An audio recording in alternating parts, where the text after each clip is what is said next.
Thank you. Thank you for letting me be at this special event. I cut my teeth at First Guaranty Bank as a young man.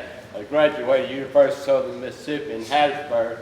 Guaranty Bank gave me a job for 10 years, and I came to Springfield, the First National Bank built a branch there to work for them. And Mr. Dawes Eastley, a wonderful, wonderful people I worked with.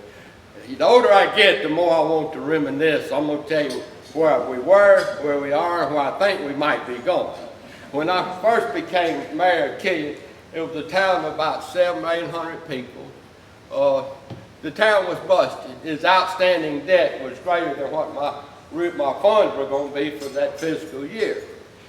I had a chief of police, no cars, and people were flying through Killian and making it very difficult for us to get out of our driveway, the neighborhoods, to get on Highway 22, Highway 444. So I had a man who had retired and moved to Killian, and Killian is a great place for retirement. His name was Mike Brown. He had been head of the motor pool for a man named Harry Lee, who was sheriff of Jefferson Parish, and y'all probably know who I'm talking about. And I called Mr. Harry Lee up and told him what dire strait Killian was in, and then Mike Brown, who'd been head of your motor pool, now lives here, and he tells me you got a brand new fleet of automobiles in. He said, yes, sir. I said, well, Mr. Harry, I don't have any money, but I need 3 cars. And I'll never forget what he said to me. Gillis Windham, have you got $3? I said, yes, sir, Mr. Lee. Come bring some drivers, I'm going to give you 3 cars. He gave me 3 cars, everything worked in, good rubber, about 60,000, 70,000 miles on it. Now, I had a lot of debt and no funds. Still to this day, Killian does not get much tax revenue.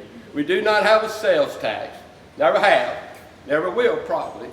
The only property tax we have is a 7/10% ad valorem property tax that the state constitution gives to us. So I had no funds. And back at that time, the town had not been collecting the ad valorem property tax. So I immediately started collecting that tax and finding other taxes such as insurance taxes and other policy taxes I could get that other people were getting that belonged to us. And we began to collect revenue.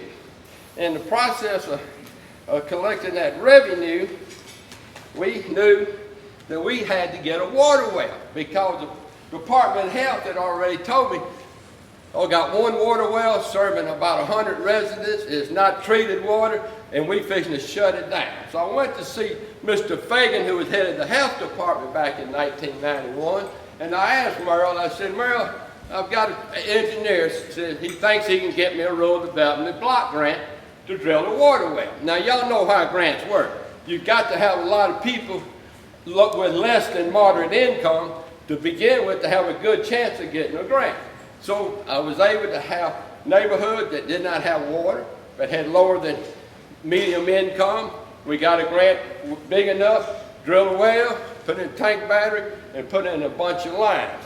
So that speaks highly how this state is. Because my town is a perfect example of a town that's involved because of state officials, elected officials, and the locals doing things to help us like they do when we see great floods. Speaking of cars, I have another thing flashes in this old man's mind was another man that gave us a car. It was a Crown Victoria, Ford Crown Victoria, and if there's any policemen here, they'll probably tell you that was the best police car ever made. But Oldham Grave, when he retired, he had promised my chief of police, Pat O'Neill, whose daddy, Shelley O'Neill, y'all probably know by reputation, he was also a mayor of Dennis Springs.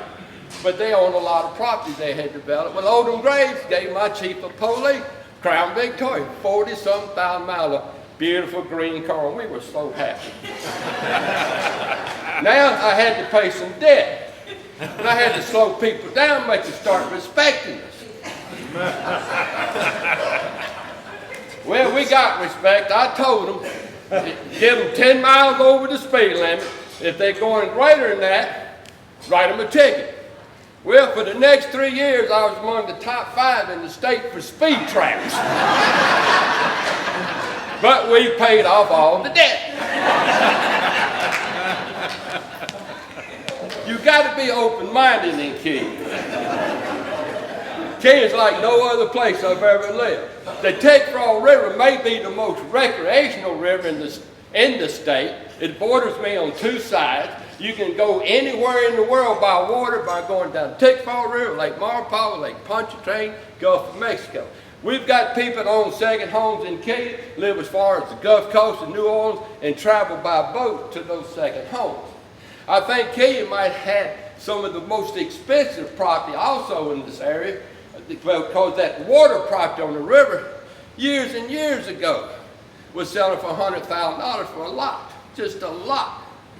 And consequently, today, over 90% of that property is developed. Now, there's not much river property left. And what used to be a fishing village became a recreational river, because then while I was in banking, I was one of the causes. I loaned money to the prop stop and Tin Lizzies and made every fisherman mad, because look, they swamping my boat with these cigarette boats and everything else. Can't even fish out here no more, unless you fish at nighttime. So that's the way that went. I remember Dewey Ratcliffe became our first parish president with our new governing charter, which I was involved with helping to write. And Dewey did a fantastic thing for few people can achieve. He got a 1% sales tax passed. He picked a good time to do it. It was the only thing on the ballot, and he got out to people who would vote right and got it passed. Well, now I had 2 paved roads in Killian. Highway 22, 444, everything else was shell or dirt or gravel.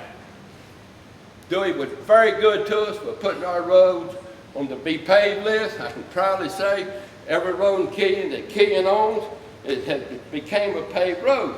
But we also had another problem. We had a Rome ferry, the old bridge over the 22 River, on Highway 22 over the river, was a drawbridge that had been built in 1935. Now I'm in a retirement area, and I'm in an area where we have emergencies because of accidents on the river, because people who come to Killian come down there for extreme entertainment. Well, Dennis Abear was our state representative. Some of y'all may remember Dennis. Dennis got it approved while he was in office, but could not get the funds appropriated.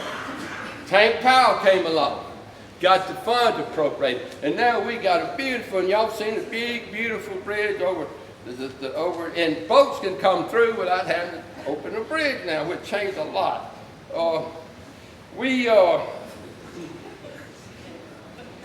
One thing I liked about Killian, even during times of recession, because the people who were buying property on those lots were people who had a lot of funds.